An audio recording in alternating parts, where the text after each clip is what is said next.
기록하였더라. 아멘. 오늘도 말씀과 기도로 목요일 하루를 시작하는 우리 모든 성도들 가운데 하나님의 놀라운 은혜가 언제나 함께하여 주시기를 주님의 이름으로 간절히 축원드립니다. 오늘 통독할 말씀은 20장 14절에서 22장까지 말씀입니다. 먼저 20장 14절 이하의 말씀에서는 이스라엘의 에돔 땅 우회 사건을 기록하고 있습니다. 이스라엘 백성들이 현재 위치인 가데스에서 가나안 땅으로 가려면 지형상 사해 남단을 거쳐서 요단 동편으로 나아가는 것이 가장 적합했습니다. 그러자면 반드시 에돔 땅을 통과해야만 했습니다. 그래서 모세는 우선 에돔 왕에게 사자를 보내어 이스라엘의 에돔 땅 통과 허락을 요청했습니다. 그러나 에돔 왕은 모세의 요청을 이런지하에 거절하고 심지어 무력으로 이스라엘의 진로를 차단하기까지 했습니다. 결국 이스라엘은 가나안으로 가는 지름길인 에돔길을 포기하고 먼 홍해길로 우회할 수밖에 없었습니다. 한편 이스라엘이 에돔에게 불쾌한 대접을 받았음에도 불구하고 에돔을 공격하지 아니하고 우회한 것은 그 땅이 형제인 에돔 족속의 땅으로 약속의 땅이 아니었고 또한 형제의 나라를 침략하지 말라는 하나님의 명령이 있었기 때문입니다. 22절 이하의 말씀에서는 아론의 죽음에 대해 기록하고 있습니다. 즉 아론은 이스라엘이 가데스를 출발 가나안을 향해 행진하여 호르산에 이르렀을 때 산 꼭대기에 올라 아들 엘르아살에게 제사장직을 승계하고 세상을 떠나갔습니다. 이때는 출애굽 제40년 5월 1일이었으며 아론의 나이 123세였습니다. 아론이 이처럼 가나안 땅에 들어가지 못하고 죽은 것은 무리바 물 사건에 대한 하나님의 말씀에 따른 것으로 인간의 죄에 대한 하나님의 공의로우심을 보여줌과 동시에 인간 제사장직의 불완전성과 한계성을 보여주어서 완전한 제사장직의 필요성을 요청하고 있습니다. 그 다음 21장 전반부에서는 이스라엘이 호르산 부근에 진쳤을 때 발생한 사건, 즉 이스라엘을 공격한 아랏을 쳐서 멸망시킨 사건을 기록하고 있습니다.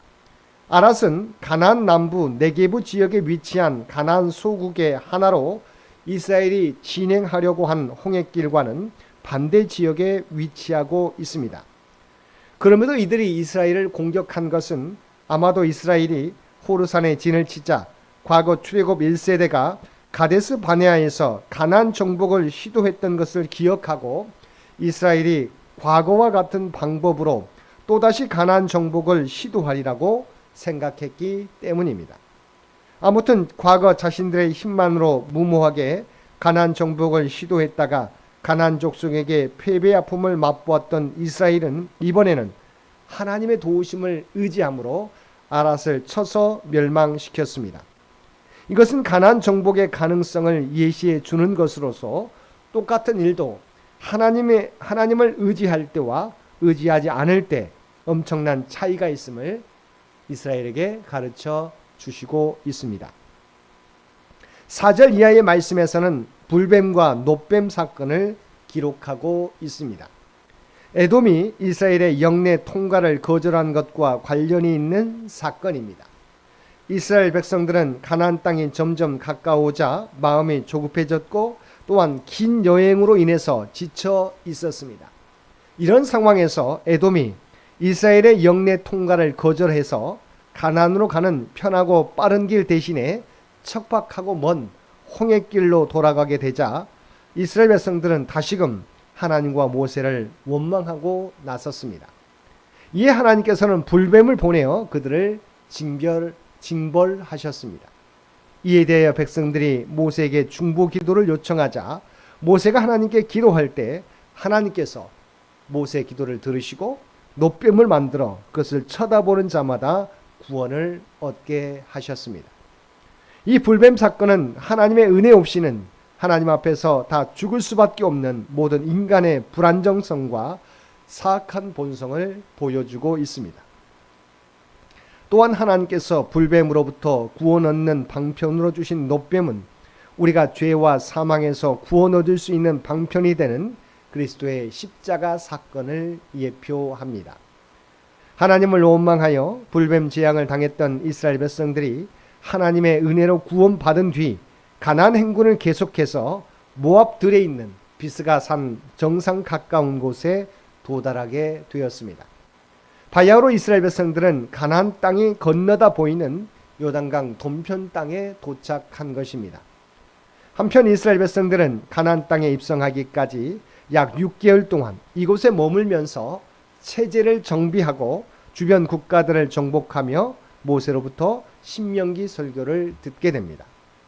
16절에 보면 하나님께서는 가나안 땅으로 행군하던 이스라엘 백성들에게 부올에서 물을 공급하여 주셨습니다. 하나님께서는 당신을 원망하다 죽어가는 이스라엘 백성들에게 노뱀을 주어 구원하게 하셨을 뿐만 아니라 가나안 행군 중에는 또한 물을 공급하여 그들의 광야 여정에 활력을 심어주고 지친 심신을 위로하여 주셨습니다. 이와 마찬가지로 하나님은 오늘날 죄로 말미암아 죽어가는 자들에게 예수 그리스도를 보내주셔서 그를 믿는 자마다 구원 얻게 하실 뿐만 아니라 또한 영적 가난을 향해 나아가는 우리에게 생수와 필요한 모든 것을 주시어서 우리의 인생 나그네 길에 힘을 주시고 세파에 지친 우리의 영혼을 위로하여 주시는 것입니다. 17절을 보면 이스라엘 백성들이 부올의 우물 앞에서 하나님을 찬양하는 장면이 나옵니다. 오랜만에 나타나는 이스라엘의 찬양입니다. 무엇이 그들로 하여금 이처럼 하나님을 노래하게 하였습니까?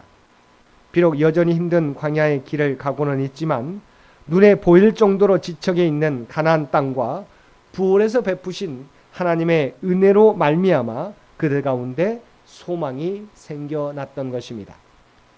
우리 또한 소망이 보이지 않는 상황을 만날지라도 우리의 진정한 소망이 되시는 주님을 바라볼 때 우리에게도 다시금 소망을 회복하게 되는 줄 믿습니다. 21절 이하의 말씀에서는 이스라엘이 모압 평지에 머무르고 있을 때 이스라엘을 대적한 아모리 족속과의 전쟁 기사를 소개하고 있습니다. 즉 본문은 이스라엘의 진행을 방해하는 아모리 족속 헤스보랑 시온을 쳐서 격파하고 이웃 또 다른 아모리 족속인 바산왕 옥을 쳐서 격파한 사실을 보여주고 있습니다. 우리가 천국을 향해 영적 행군을 하다 보면 필연적으로 대적의 회방과 공격을 받게 됩니다. 그러나 염려할 필요가 없습니다. 왜냐하면 하나님이 우리와 함께 하시는 한 대적은 우리를 결코 해하지 못할 뿐만 아니라 우리는 능히 대적을 물리쳐 이길 수 있기 때문입니다. 아무리 강한 불의의 세력이라 하더라도 하나님의 사랑과 약속에서 우리를 끊을 수 없기 때문입니다. 그러므로 어떤 악한 세력이 우리에게 도전해 온다 할지라도 두려워하지 말고 믿음 위에 굳게 서서 표대를 향하여 중단 없는 믿음의 행진을 계속해 가야 할 것입니다. 22장은 모압왕 발락이 이스라엘을 저주하기 위해서 거짓 선지자 발람을 2차에 걸쳐 초청하는 장면입니다. 가데스 바네아 사건으로 인하여 저주를 받았던 출애굽 1세대가 다 죽어가고 이제 출애굽 2세대를 중심으로 새로운 정복 행군을 시작하게 된 이스라엘 백성들은 그들의 진로를 방해하는 요단 동편의 아모리 족속들을 정복함으로써 요단 동편 땅을 평정하였습니다. 그리고 본격적으로 가나안 땅, 즉 요단 서편을 점령하기 위하여 요단강을 건너기 가장 좋은 장소인 모압 평지에 진을 치게 됩니다. 그리고 그들은 이곳에서 요단강을 건너는 출애굽 제41년 1월까지 수개월 동안을 머무르게 됩니다. 그런데 모압왕 발락은 이러한 이스라엘을 두려워하였습니다. 그래서 급기야는 메소포타미아의 복술가였던 발람을 초청해서 이스라엘을 저주하고자 하였던 것입니다. 본문에서 모압왕 발락이 발람을 2번이나 거듭 초청한 사실은 발락이 이스라엘이 얼마나 두려워했는지 잘 알 수 있습니다. 12절을 보면 하나님께서는 발람에게 발락이 보낸 자들과 함께 가지도 또 이스라엘 백성을 저주하지도 말라고 명하시면서 이스라엘 백성들은 복을 받은 자라고 말씀해 주셨습니다. 즉 하나님께서는 비록 이스라엘 백성들이 하나님 앞에서 악을 행하여 징계를 받았을지라도 그들을 버림받은 자요 저주받은 자로 여기지 않으시고 여전히 하나님 앞에서 복을 받은 자로 여겨 주셨습니다. 21절 이하의 말씀에서는 발람이 두 번에 걸친 발락의 초청에 응하여 발락에게로 가는 노상에서 겪은 사건을 기록하고 있습니다. 하나님의 뜻을 분명히 알면서도 탐욕에 빠져서 거듭 그 뜻을 묻는 발람을 자신의 욕심대로 행하도록 내버려 두셨던 하나님께서는 그가 본격적으로 길을 떠나자 더욱 진노하셔서 그를 심판하기 위한 천사를 보내주셨습니다. 이때 발람이 타고 있던 나귀는 그 천사를 보고 피하려 하였습니다. 그러나 발람은 보지 못하여 천사를 피하려는 나귀를 채찍과 지팡이로 심하게 때리다가 오히려 나귀에게 책망을 받고 또한 하나님의 사자의 경고하심을 듣게 됩니다. 이와 같은 장면은 우리에게 인간이 탐욕에 치우치면 얼마나 무지하고 어리석게 되는지를 분명하게 보여주고 있습니다. 36절 이하의 말씀에서는 하나님의 거듭되는 경고에도 불구하고 탐욕에 이끌려 모압까지 오게 된 발람이 모압 왕 발락에게 극진한 환대를 받는 장면입니다.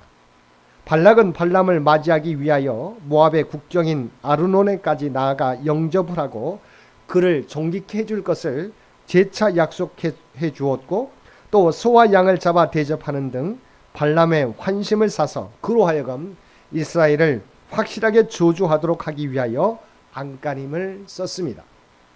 이와 같은 발락의 태도는 그가 얼마나 발람의 능력을 신뢰하고 있었는지를 잘 보여줍니다. 그러나 실상 발람은 그 자신의 말처럼 스스로는 아무것도 할 수 없는 무능한 존재였습니다.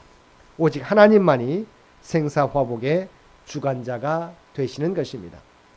사랑하는 성도 여러분, 우리는 발람의 이야기를 통해서 하나님의 분명한 음성을 또는 하나님의 뜻을 들었음에도 여전히 발락을 쫓아가는 발람의 모습을 봅니다.